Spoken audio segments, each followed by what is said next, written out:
Welcome to The Explainer. Today we're tackling a really fascinating and high-stakes story out of Somalia. It's a political crisis where, believe it or not, the very people who built the modern Somali state are now finding themselves locked out, losing control of the very thing they created.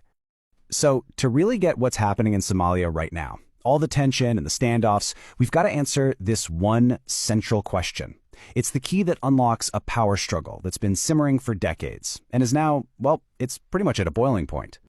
You know, this whole story really boils down to a clash between two major groups. On one side, you have the regional pioneers. Think of them as the original state builders, the ones who created order out of chaos in places like Puntland, building from the ground up. And on the other side, you've got the Mogadishu elite. A lot of these folks returned from the diaspora after the heavy lifting was done, and they took over the government in the capital, which crucially gave them control over international recognition and all the power that comes with it. So you're probably asking, how on earth did this massive power flip happen? To get it, we need to rewind the clock and look at the pioneers' original dream for Somalia, a federal state, built not from the top down, but from the bottom up. It was an incredible 14-year journey.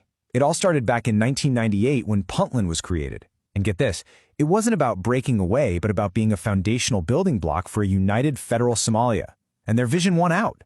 By 2004, they established the transitional federal government. And by 2012, it looked like mission accomplished. They had a federal constitution, and the government was finally back home in Mogadishu. But, and this is a huge but, their success was actually a trap. The moment the government set up shop in Villa Somalia, it became the only government the UN, the World Bank, and the IMF would talk to. And just like that, as our source material so perfectly puts it, the federal government, which had once been a guest relying on the regions, suddenly became the landlord of the entire country. And that access to the international system, well, it gave the Mogadishu elite all the tools they needed to pull off a systematic three-part strategy to centralize all power and essentially sideline the very founders who made the return possible in the first place. So here's the playbook for how they capture the state.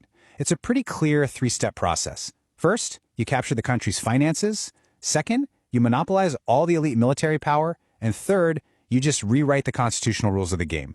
Let's break down exactly how they did it. Okay, first up, they captured the wallet. In December 2023, Somalia got this amazing, historic $4.5 billion in debt relief. Fantastic news, right? Well, here's the catch. To get that money, the IMF and World Bank demanded a single, unified financial system. And that gave the central government the perfect reason to take control of all state finances, turning regional leaders from partners into, as the source says, supplicants who had to ask for their allowance. Step 2, they monopolized the sword. Now, instead of building a national army that represented everyone, the Mogadishu elite focused on creating these super effective elite units, like the US-trained Danab Brigade and the Turkish-trained Gorgor units.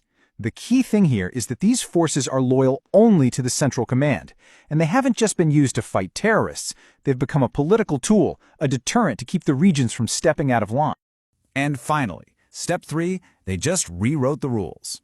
In March 2024, in what the pioneers are calling a technical coup, the parliament in Mogadishu rammed through massive constitutional changes. The old system, which was all about sharing power between a president and a prime minister, was completely scrapped. In its place, a super powerful centralized presidency. It completely dismantled the whole foundation of consensus that the pioneers had worked so hard to build. So, as you can probably guess, this systematic takeover of the state did not go unanswered. In fact, it's pushed the country right to the edge, to the very brink of breaking apart. The response was incredibly fast and, honestly, dramatic. Just one day after that constitutional vote, Puntland, remember, the birthplace of the whole federalist movement, did something historic. It announced it was pulling its recognition of the federal government's authority. And just like that, a full-blown constitutional crisis was ignited. And now, this internal Somali fight has gone global. It's exploded into a proxy conflict. You've got the Mogadishu elite backed by Turkey on one side and the regional pioneers backed by the United Arab Emirates on the other. And they're fighting over everything, from what peacekeeping force should look like to control over these huge port deals, which Mogadishu just canceled to try and choke off the pioneers' economic lifelines. Which brings us right up to today. The upcoming 2026 elections are no longer just a simple vote for a new leader. No, they've become something much, much bigger. A referendum on the very future of Somalia as a unified country. And if you want to know what's at the heart of this conflict, just look at this. 2/3, 67% of the entire federal budget comes from international donors. The stakes just couldn't be any higher, because whoever controls that internationally recognized government in Mogadishu controls the nation's wallet. All of this has created this total paradox, which this quote from our source material just sums up perfectly. On paper, Somalia is one unified country, but in reality, it's basically a collection of separate, competing states, a de facto confederation that's just pretending, masquerading as a unified nation.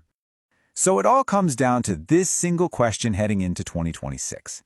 Will the original architects and these new centralists manage to strike some kind of grand bargain to save the Union and restore that federal system, or is this it? Is this the permanent divorce where the great Somali state-building project finally comes to an end?